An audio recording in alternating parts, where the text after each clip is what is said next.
Yeah, salam, bro. Good to hear from you. I just wanted to touch on the first thing because you reminded me of I found pretty profound actually, and I'll try to explain how that relates to gratitude. So you're right. Gratitude essentially is all about appreciation. It's kind of like how in English we use the same word for vastly different things to show that it's tied to value. Like when a house appreciates, or any property or a car or whatever, it means that it goes up in value. Even though that's monetary value, it's still analogous to the value that is held for something that you hold to be sacred, right? Like when you appreciate someone, you're communicating that you see them as a person of high value, right? It's the same thing when it comes to ayahs, when it comes to Allah, when it comes to the Qur'an, when it comes to anything. Like what you're grateful for is what you ascribe value to. So because that word is shukr, and you can find so many variations of this word like shakir, shakirin, ashkara. It basically revolves around thanksgiving, appreciation, gratitude, gratefulness. If you rearrange the last two root radicals, so like for shukr you have shin, ra, kaf, because that's how Arabic is arranged. What you get is I spelled it wrong. Shin, kaf, ra would be shukr, gratitude, and shin, ra, kaf will be shirk, which is like pretty much the bane of existence for a human being, is shirk. What I find interesting is that I was just talking about how gratitude is about ascribing value to things, right? Not really ascribing, usually, but if it is something actually valuable, it's just a recognition of value. However, with shirk, because the word is so similar, it's just a little change. It's like a mutation in the order of the letters. That would make sense why it's called shirk, idolatry, incorporation. A business in Arabic is called a shirka because it requires multiple partners. Like even businesses are called incorporated, Inc. It's all about like plurality, essentially, like multiple things in there. It doesn't mean that businesses are bad, but it's just showing like the characteristics are common. Actually, a lot of times businesses do cause a lot of corruption in the earth, funny enough. And an interesting thing is that zina is actually compared with shirk in Surah An-Nur when it talks about a zani being the same as a mushrik, a zaniya being the same as a mushrika. And actually a lot of the terms for business are actually like applied the same way to sex as well, like in like a negative light.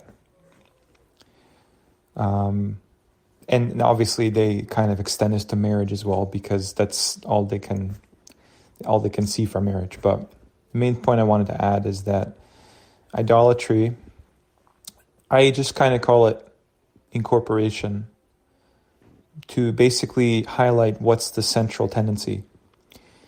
Corpse is a body, and it requires something that is created, right? A vessel. Just like the statues that we're told about in the past as their gods.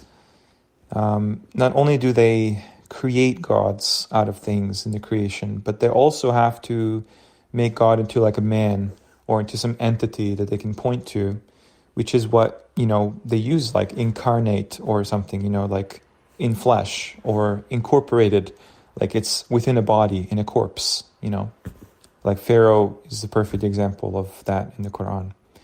But yeah, obviously it highlights so much. But what it does is it creates a counterfeit value that is ascribed. So it's like they're grateful for the wrong things, right? It's kind of like anti-gratitude in a sense, because you're putting all your energy and attention to things that are, well, not only are they fictitious, they're actually taking away from the important things that are valuable. You see this all the time. And like the first example that comes to mind is Shiaism, right? Only because it is pretty blatant with its like imagery.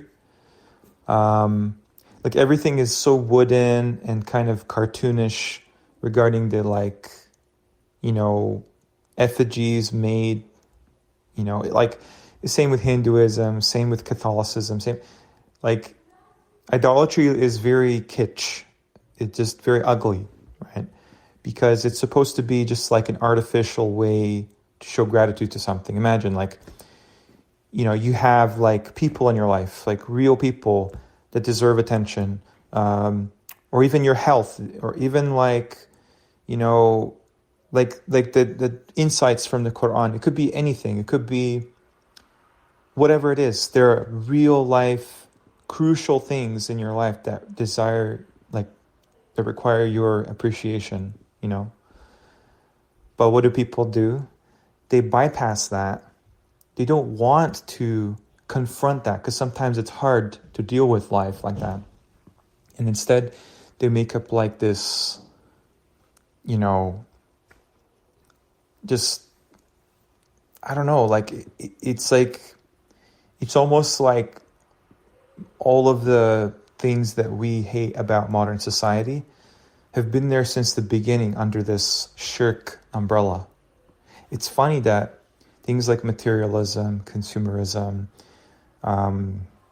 vanity and stuff, all of that is tied to like economic incentive, business, monetary incentive, things that are like appreciation, but in the monetary sense, in artificial value, in things that can be manipulated, things that are way too tangible to have any like divine presence about them,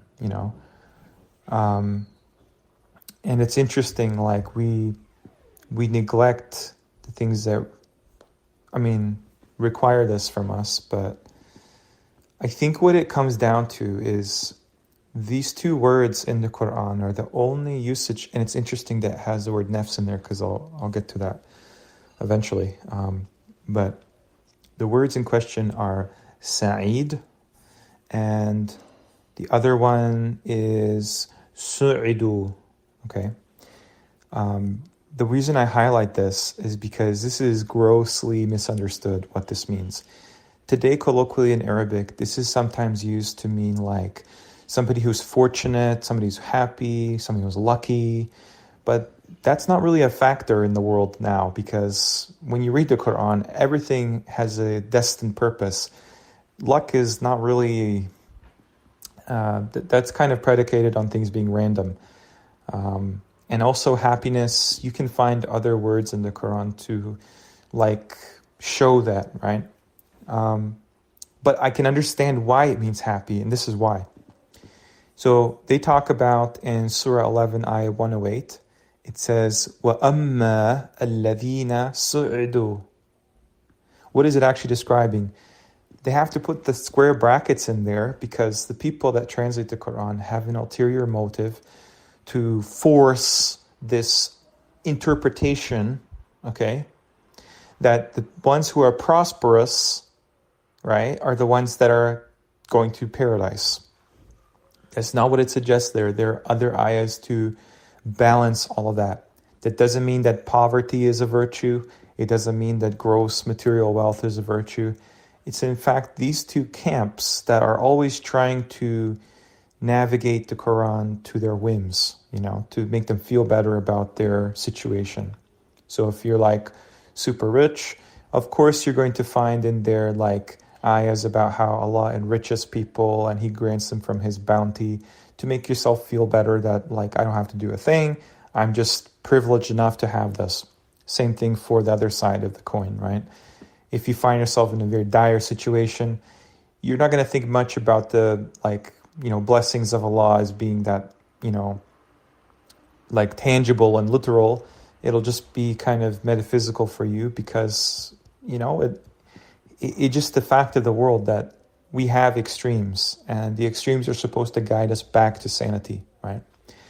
What does this word mean? It literally means contented. Think about it. It's even passive. Su'du. So it's not actually they're performing the action. The action is performed on these people. Those who were contented. Those which were contented.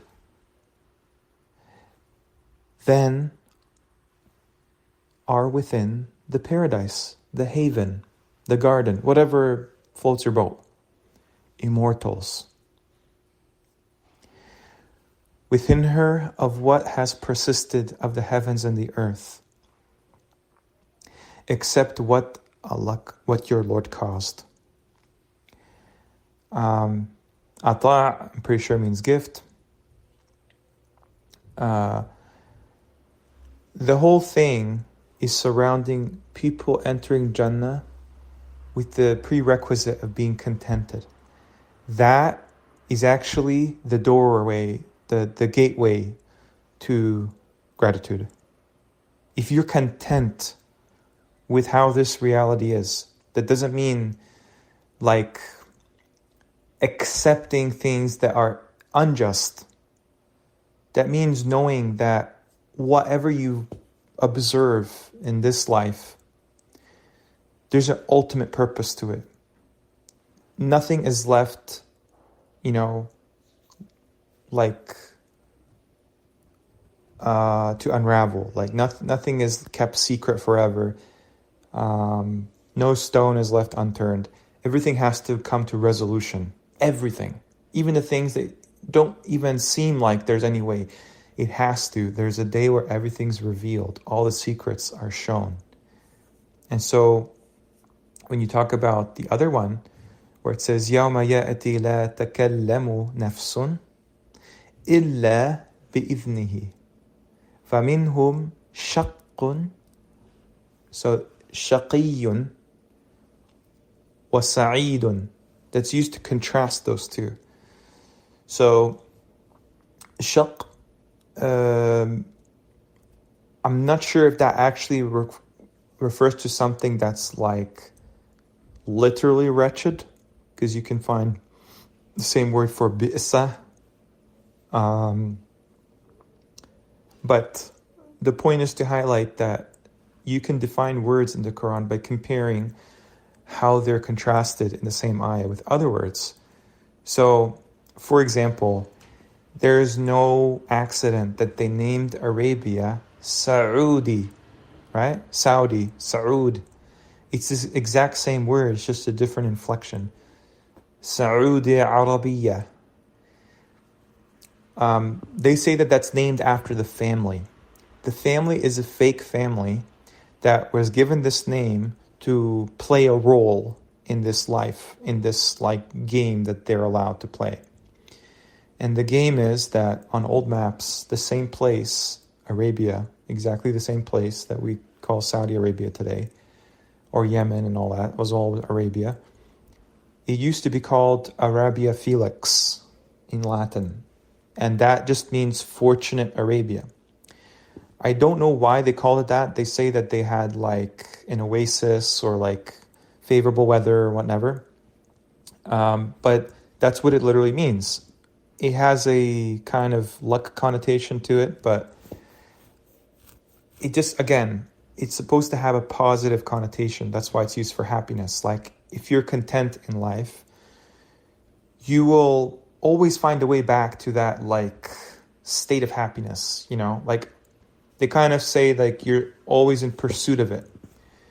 I can see why that's the case, but it really shouldn't be a pursuit, It's more like you're, how can I put this? Your definition, your perspective is always changing to accommodate a more crisp picture, right? So what made you happy in the past maybe is not as fulfilling, hopefully, because you start to kind of look beyond just, the more kind of frivolous activities, like what I notice from people like day in and day out is that they just are so entertained by like things that are so temporary, like they have to go and travel everywhere or do with it. Yeah, there's a purpose to that. There's nothing wrong with entertainment. But I think that if you're bored in life, maybe you should try to broaden what you find fulfilling and reflect on maybe this life is supposed to teach you contentment, because that is exactly what is like, literally it's right there, that's the gateway to eternal reward, in paradise. So yeah, it's pretty key. Like, it's not really about how much stuff you own. It's not really about how much like virtue you can signal if you don't have a lot of stuff. It's really about like, are you in a position that you can kind of say, yeah, I don't need to change how I am outwardly. That's just all supposed to reflect how I am inwardly, And whatever you are inwardly really takes precedence as a human being, because the whole mark of hypocrisy is that everything is externalized, everything's exterior. This is like something I always come back to, Maybe that's why shirk also is manifested as, externalization, things that are skin deep. Same with materialism, like it's all skin deep, it's all surface level. All the entertainment stuff, I mean, it has a purpose, but it's like, if you come away from that with just, okay, now what? I'm bored now. Let's go to the next entertainment.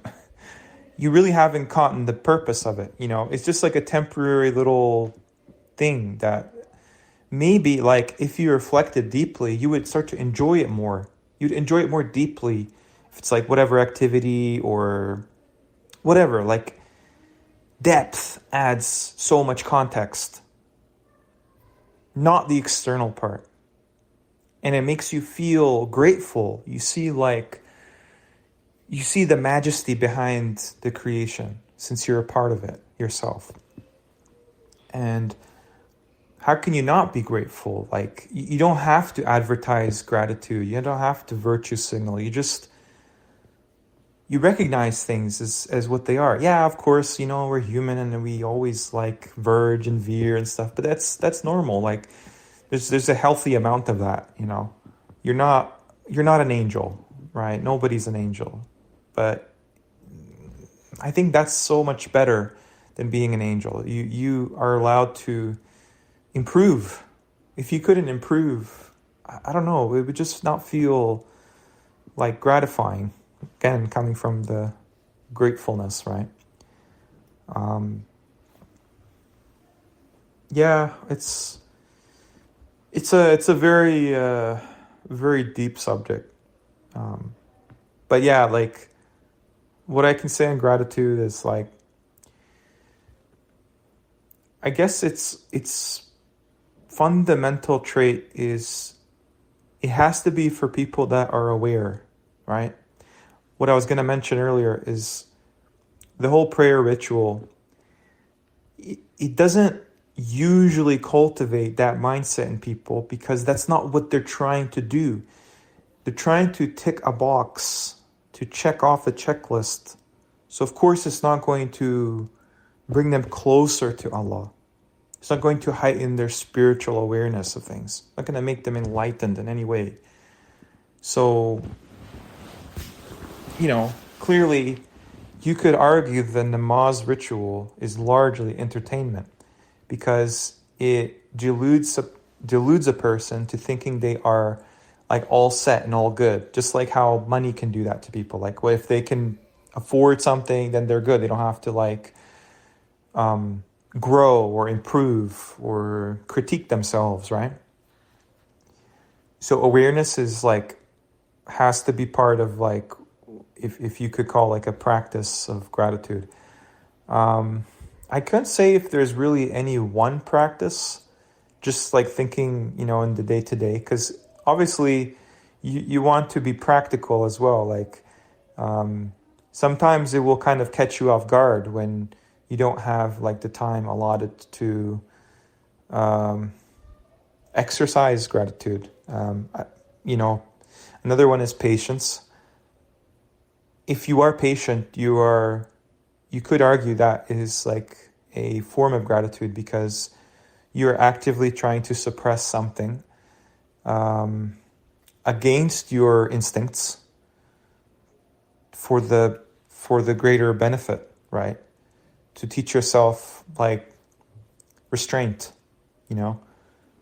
because it is better. It is better. I know it's like sometimes you just want to like just let it all out, but there's a time and place for that. I think why gratitude is so key and why it's acknowledged to have endless health benefits.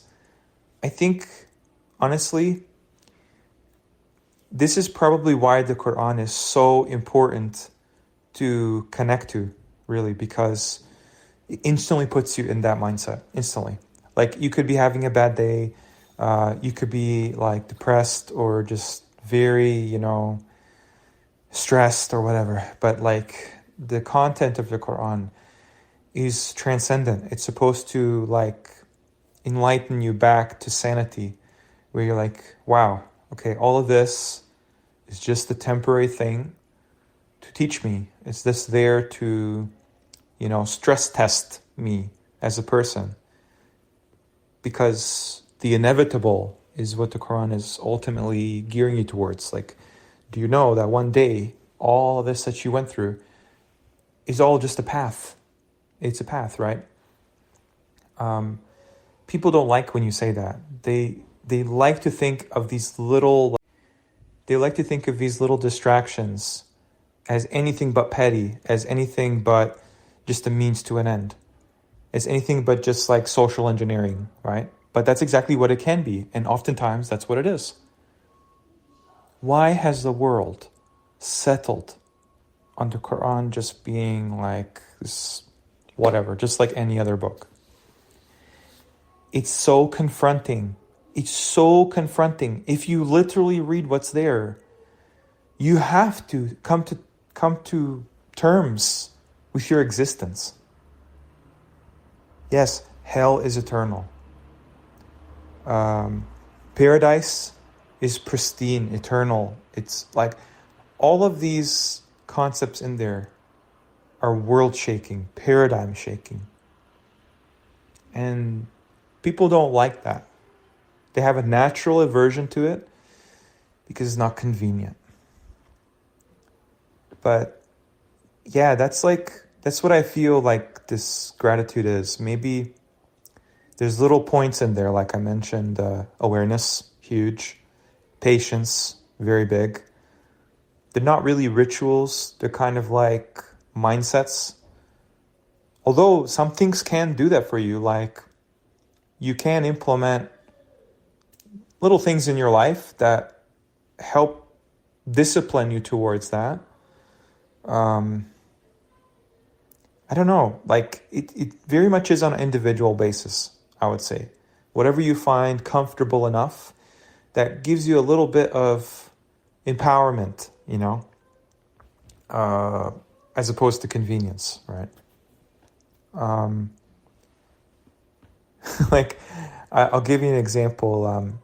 I used to like do a lot of the cold showers thing when I was like very much like in my health phase a bit, right?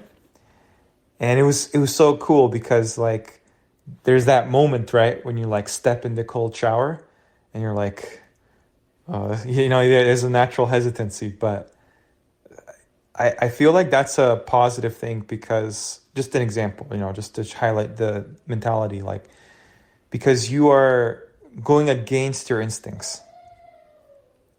Like, same with the Quran. Like, the Quran is telling you, like, everything around you is a false truth. Like, it's a misleading thing that's leveraging off the Quran, like with science, with religions, with everything.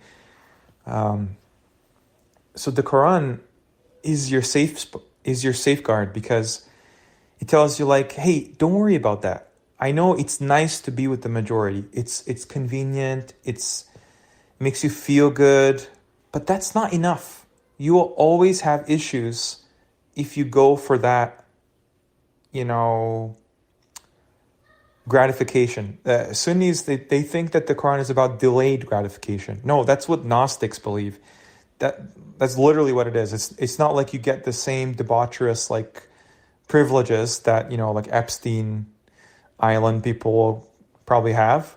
No, that's not the end all be all. As you don't want to like fall into the stages of drug use. Like it could be a drug like that, right? So that you have to like endure the withdrawal just to take yourself out of it. You want to fall into something that is like, again, just totally wholesome, gratifying, that has a positive feedback. Like the more you engage with it, the better you feel. So the more you want to pursue that more. It's like literally the opposite of addiction. I don't know what the word would be actually. But yeah, that to me is definitely the path, to put it simply. You just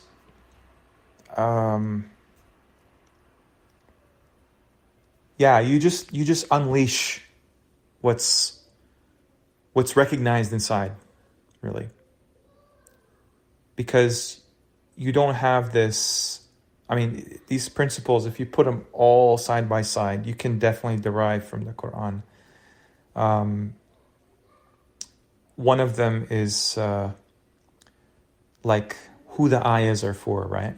I can put that one too. The ayahs are mentioned for different character traits that a certain people that are meant to embrace them will have.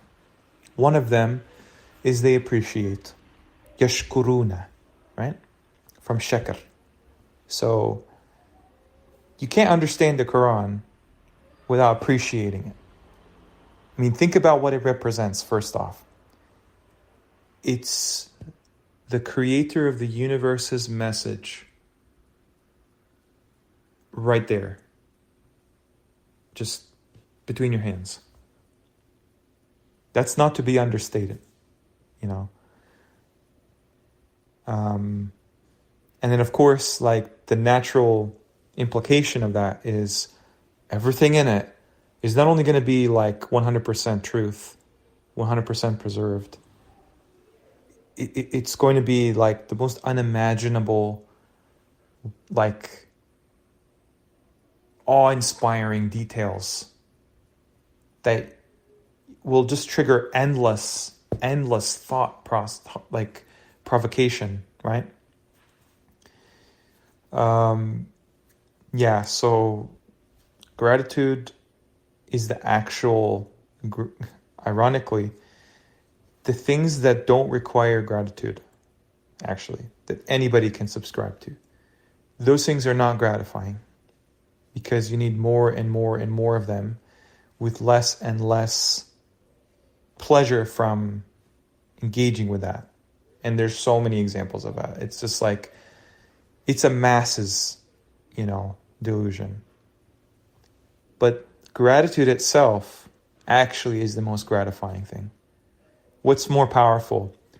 Person that has to, spread themselves so thin just so they can, basically just have complete identity loss. just so they can have these kind of like frivolous activities and privileges and whatnot. It's not what it's advertised as. It has some false advertising that whole life. Or you just having whatever you have at your disposal, well, even if it's a lot of wealth, even if it's no wealth, whatever, you're always going to have such a sufficient amount to be grateful for.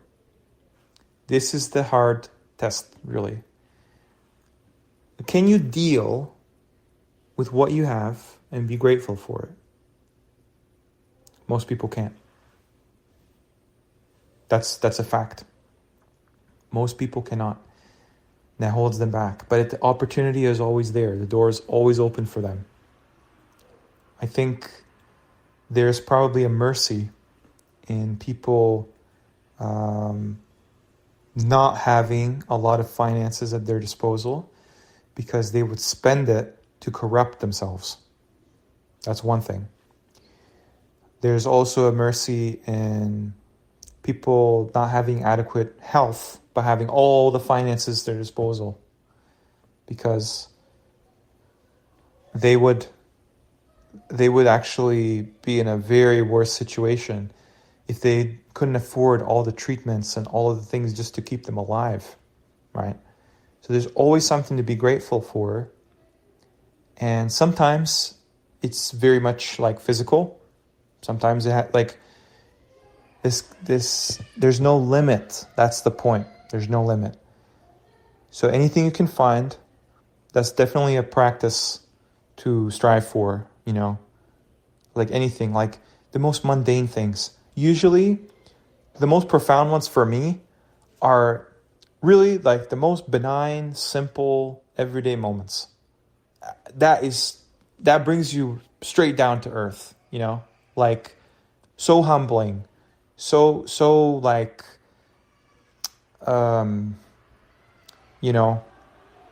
truly, like that's what like really, that's the first thing that I think of. Like it's like the smaller the thing is that you're grateful for, the more gratitude you will have for the bigger things. So it's a really good warm-up, actually, I would say. All right, so with that out of the way, the whole concept of the ego, I think, is just perfectly mirrors what shukr is about. It's actually the perfect mirror because this word, nafs, is usually put as ego, and I can explain why. So ego is a abstract concept. I think it's from Freud, actually. But it basically means I, myself. That's what it means in Latin, ego. Me, right? In Arabic, they use the same word, ana, right? To mean I, myself. And they also use it for ego in psychology. Ana, for ego. It's so funny that that's what the word is to describe the nafs. So usually in like a lot more like kind of mystical Islamic teachings, the nafs is described as the ego. And even in psychology, it has usually a negative. There is a purpose to it. There is a way to wield this, but just across the board, it has a net negative influence on the human being. And this is why. So, when we go back to Arabic, nafs, it just means soul. S-O-U-L. And interesting, in English, we have a homonym, S-O-L-E, that means individual, alone, one thing, soul, solitary, right? You could also say sun as well. S-O-L is for the sun in Latin. However, it means S-O-U-L, soul, which is why in Greek, the word for soul is psyche. And the science and discipline it came from, the word ego, is psychology. psychology. So somebody that has a disease of the soul is called a psychopath, right? Actually, in Arabic, psychiatric diseases are called mard nafs. Like a psychiatrist is a doctor of soul diseases. So it's all about soul illnesses. Interesting. It's not like, yes, there is a clinical side to it, 100%. And there's biological sequelae of that. But what you're dealing with is an unseen inclination, influence, because you have a soul. Every person has a soul. This is not to be confused with the word for spirit. And the Quran is the only thing, actually, that distinguishes it correctly and gives you all the characteristics to make those distinctions. It's a bit of, spiritual biology. But this is a very real thing that exists. Now, what does the word actually mean in Arabic, the root? It does mean soul, but literally what it means is something that is the same. All right? For example, the word for sameness or something that's the same, the word you use is nafs. Nafsi. Okay? Another interesting thing is the word for breathing is tenets, to breathe, tenets. Okay? So it gives us some insight as to what's going on. What we call the ego is only called the ego. So what it is, it's the soul, which is given the identity of the ego or the me or the myself, the I, okay? The I am. Because it's something that is attempting to mimic you, the person, you, the identity. Mimic. How? Well, it's named that way. It's trying to mimic you. Your ego is not you. Your ego is a construct. It has to be. That's why it's so shallow. It's just a shell that's made for you, and you can believe to commit fully to this shell of you, but it's not the full thing. Again, it buttresses the whole concept of shukr and how depth in your life is critical to being grateful. You're actually acknowledging that there's a depth to things. There's an inherent value that's beyond surface level. What's the pattern with breathing? The pattern with breathing is because this thing is probably, at least from what I can understand, a lower center of your energy. Like, we have a subtle body as well. It's not just our physical body. This subtle body, there's different openings, different clefts in that body that in the Quran are called furuj. There's not private parts. They are pretty private, actually, but it's not like genitalia. And that's because the heaven has the same thing described for it as gates, right? Portals or gates, but also furuj. And funny enough, we have 7 chakras in the Vedic understanding. So this one would definitely be centered around your gut. There is so much wealth of information that I can point you to about the nafs. Given that all of the Islamic literature and everything agree that it's the lower self. That's why the nafs is the driver for the people to do wrong. Because it's pulling them down to the lower aspects, the lower qualities, the lower perception of themselves in the world. The nafs is very materialistic. The nafs is, very insistent. In the Quran, it's described as deceiving and lying. You kind of have to really break away from this trap, the soul trap. You have to acknowledge that is not you. It's another entity that we are we have to deal with. And I'm glad you mentioned the qareen, because the qareen is described in its usage across the whole Qur'an as a devil. It's an offspring, it's a progeny since Adam that has spawned within us as the petri dishes, okay, in vitro, for shaitan, for Iblis. The reason you know that and why it connects to nafs is because it is constantly this like external force that is internally feeding us information about ourselves, like propaganda, via your thoughts, whispering, not really whispering. The reason they put whispering is because it's inaudible to anyone but you. It's really insinuations. And this can happen very subtly. You could tell someone something that has no ill intention behind it, for sure. But they read into that and they're like, oh, what are you trying to say? You think I'm like this or like this? You never suggested that. But something within them, like parasitically in the film Inception, where they put ideas in people's heads through dreams, something implanted an idea quickly, as soon as you said that, for them to make a response, thinking that those are their thoughts. They're not their thoughts. The nafs is very impulsive. It makes decisions without thinking, without reasoning. It guides the lower aspects of the human being. Actually, it's responsible for the largely negative portrayal of humans since the dawn of time.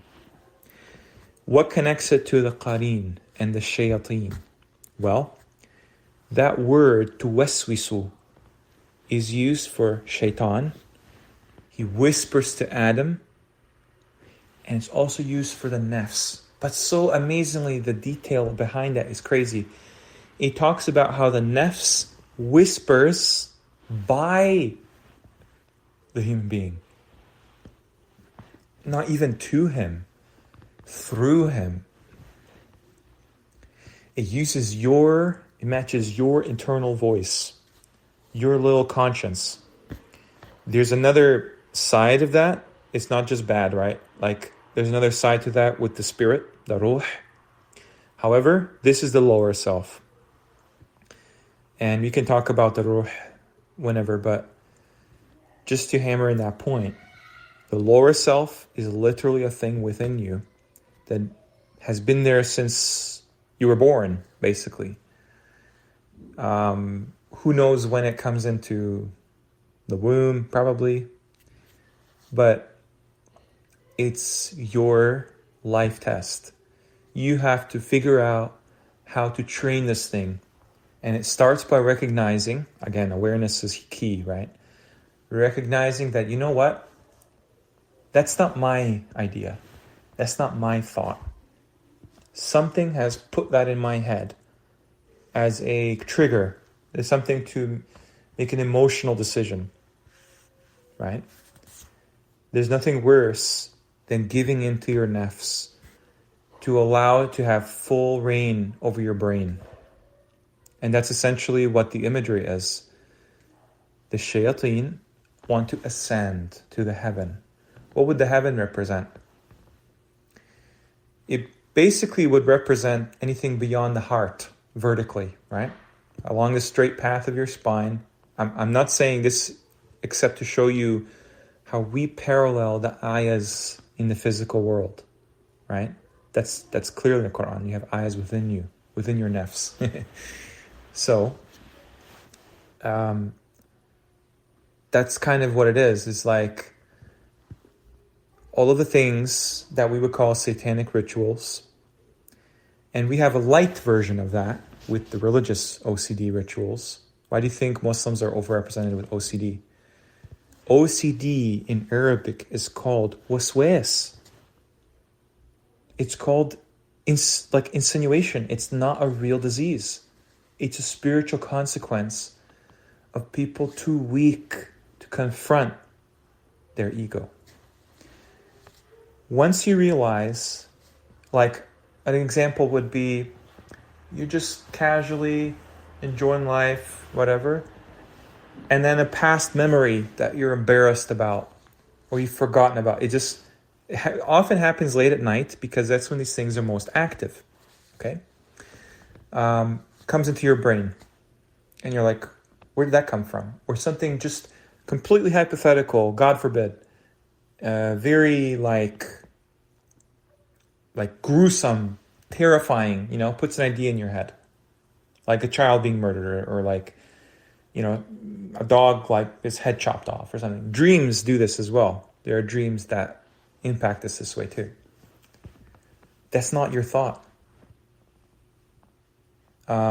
Movies can also do this to you, which is why like it's normal to have a natural aversion to films with like pornography in it, or just absolutely like really debaucherous violence and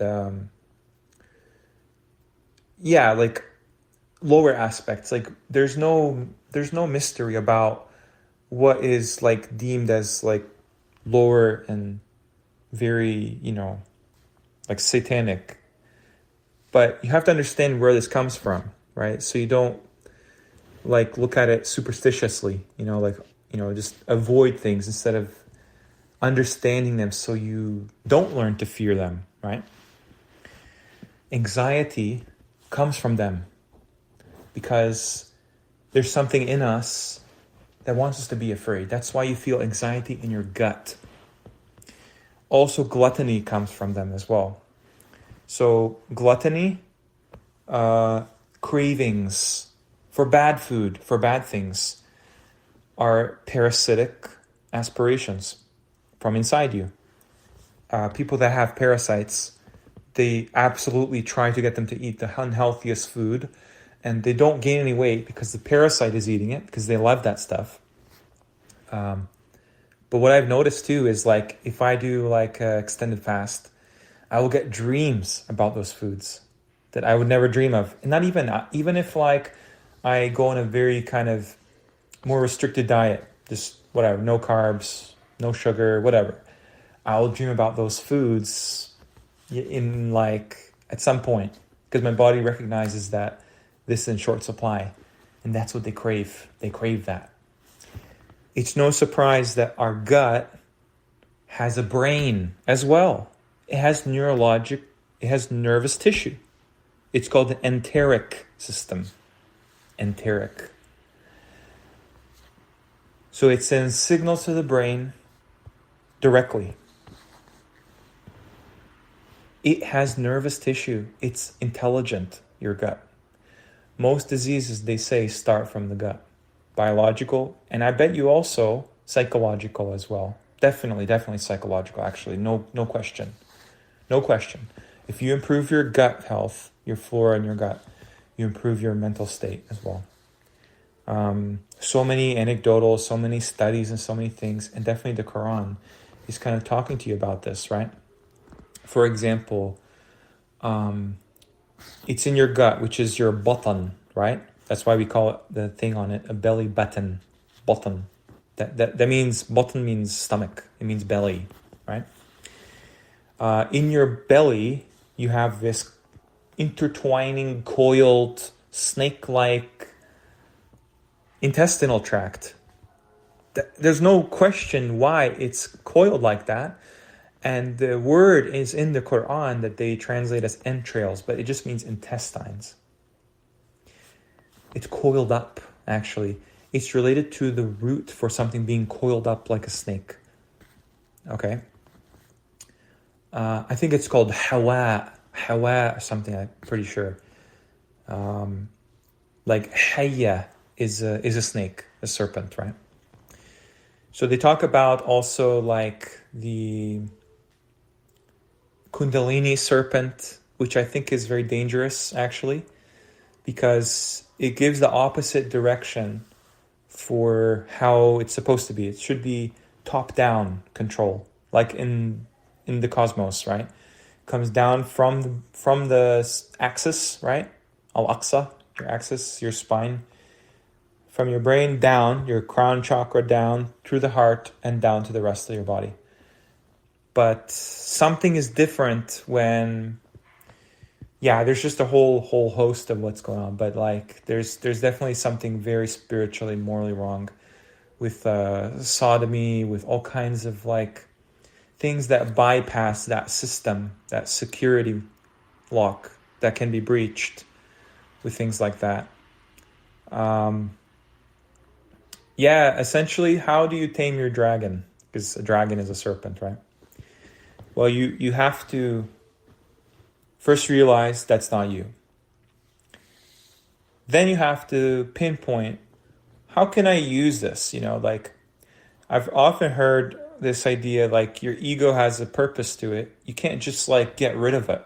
Like in Buddhism, you just get rid of your ego. No, you clearly are an individual. And so if you try to completely like ignore an ego or anything like that, it's going to be detrimental to your life. You can't get married, you can't eat meat, you can't live, you can't have. That doesn't solve the problem. That just punishes you along with the ego, actually. Because you have similar needs that the ego has, right? So what you can do is you can accept you can identify what are the things about like the ego that I share in common with as an individual, right? Number one, I have needs. I have survival needs. And usually the ego is something we call a gut instinct, right? Like there's no time to think. You're in survival mode. And so you follow your gut, right? That's very helpful in a situation like that, actually. And actually the reason why I think is because if we have a soul parasite, right, then it wants to survive. It doesn't want to die. The parasite needs to keep its host alive. So the survival instinct is key, right?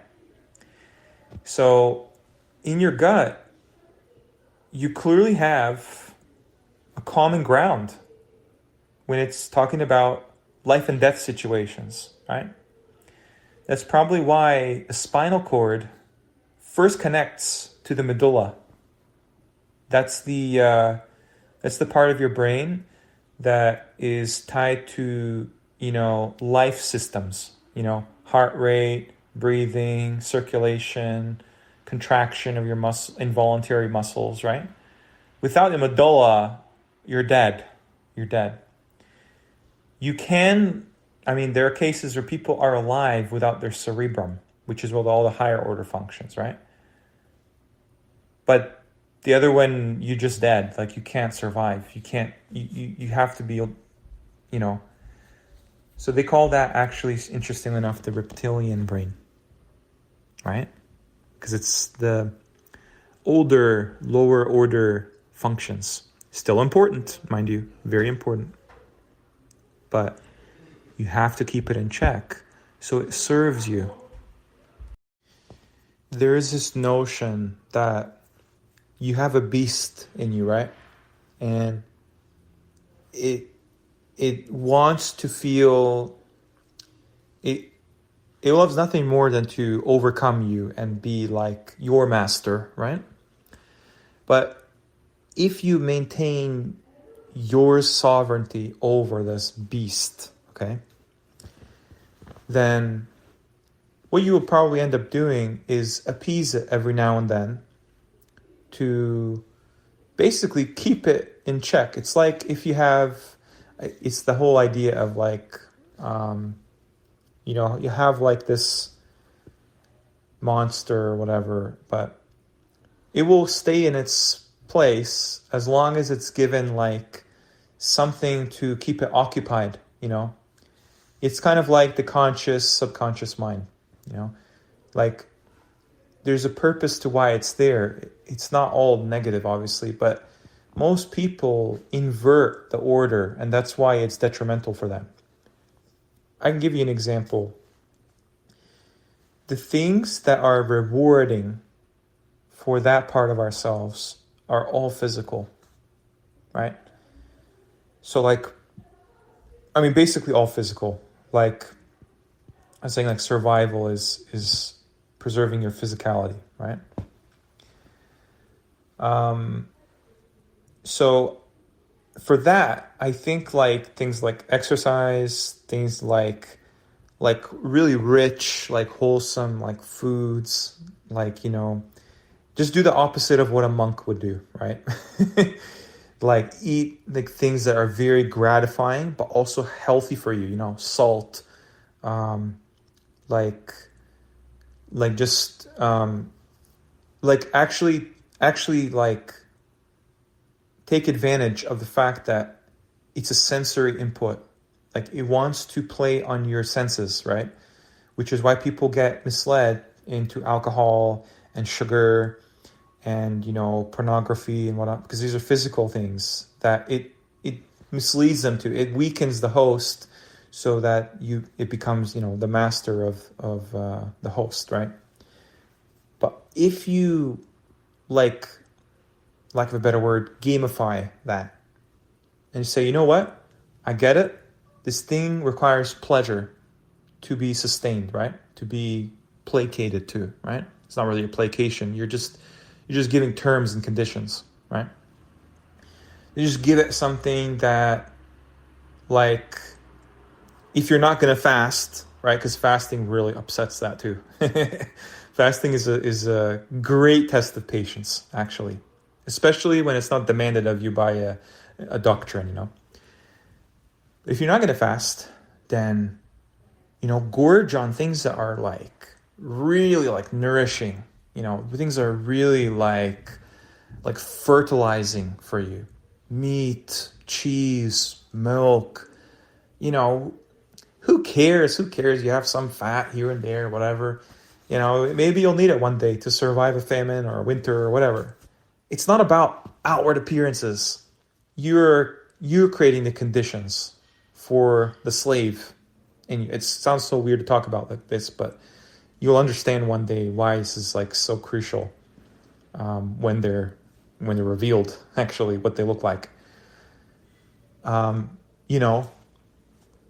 It likes, so the goal is you want to give it its bone, throw a bone to it, but not actually let it get out of hand where you become like a degenerate, essentially, just chasing thrills, right? And that's because you have prioritized the things that are good for your spirit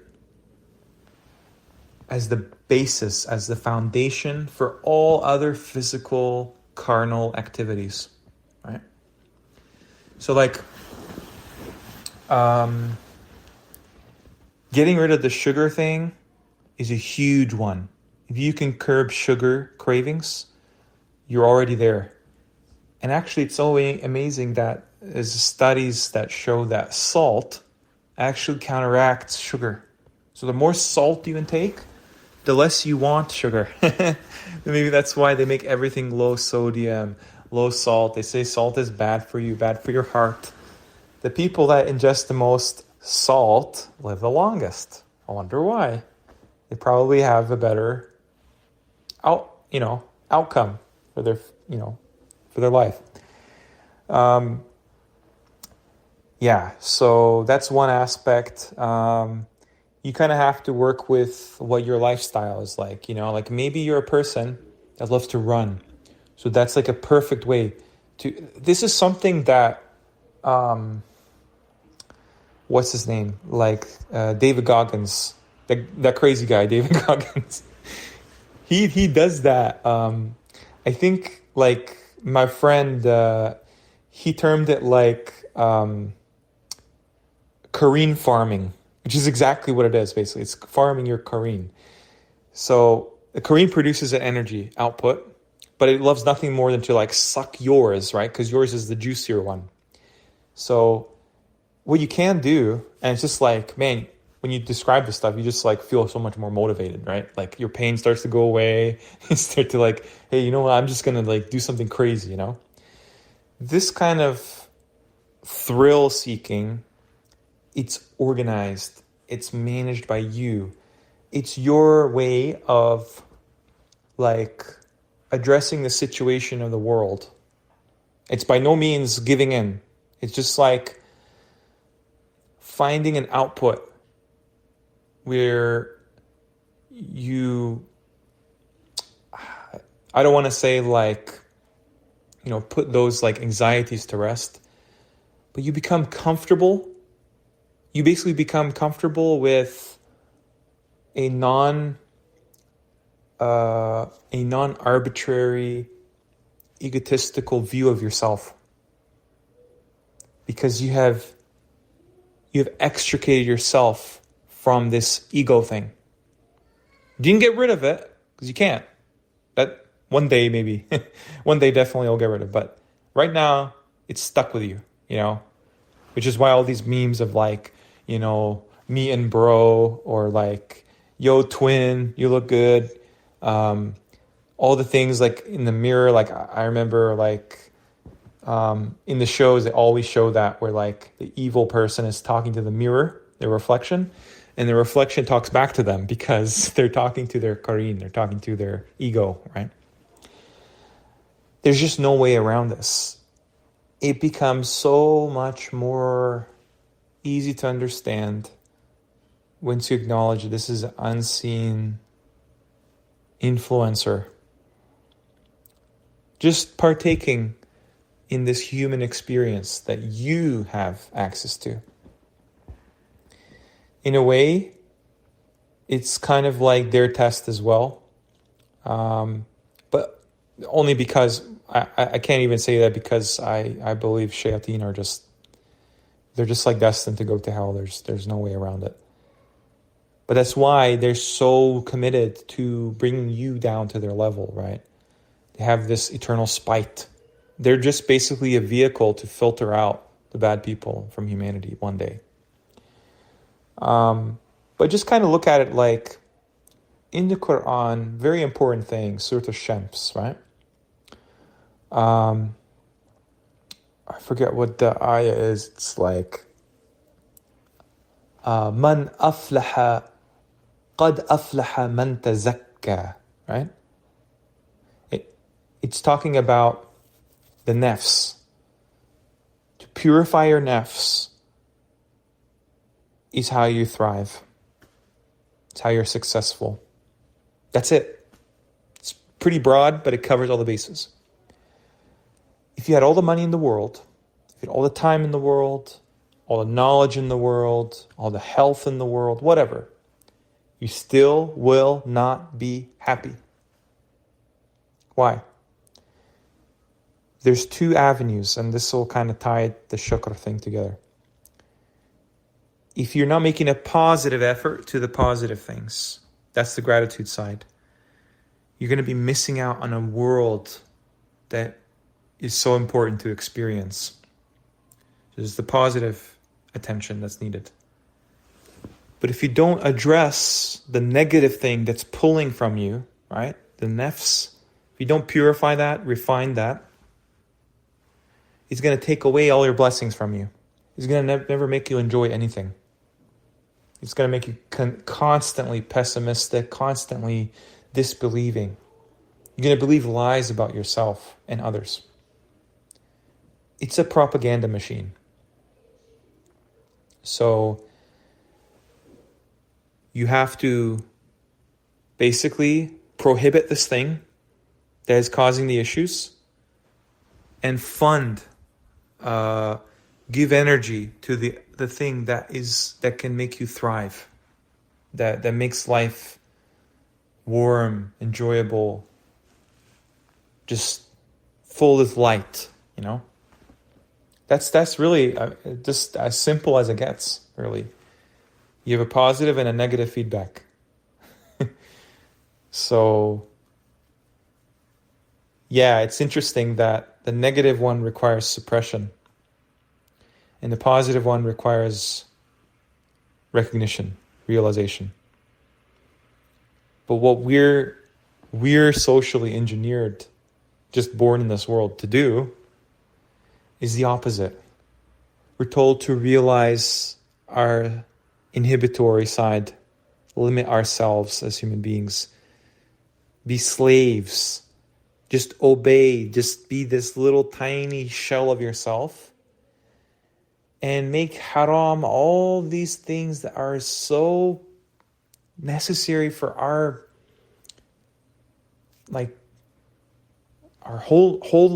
wholesome things. That's made haram. Our connection to our spirit is basically haram in this world. The only people that are allowed to do that are the ones that they've made sure have no connection to Islam, no connection to the Qur'an. So for them, it's just like an exercise without a purpose. It's just like a shopping for meaning in different things, which are beautiful, which are great, but there's no purpose to it, because it's just like they ignore the rest of the world. They ignore the whole what is this all leading to? Where does this divine presence come from, right? That's why they allow it for those people, like in the West or Japan or whatever. They can specialize and do whatever they want. Privileged class, wealthy people, they can do whatever they want because they know, it's just like playing around in the dunya for them, even if they have a connection to it. For the people in Islam or any kind of spiritual, even Christianity, even Judaism, what's expected of you? To follow the rules, suppress your humanity, suppress your individual nature. That's not suggesting that you don't see yourself as part of humanity. No, not at all. But how could you do that if you have no sense of yourself as a unique member of the human family? Simple. Livestock don't have much of an identity. Every cow, I guess, is different, right? But they're a herd. Sheep are a flock. That's why it's so dangerous for us that walk on the earth like them to be made into a resource like them, all because we never address this urge, this necessity to recognize the value within ourselves.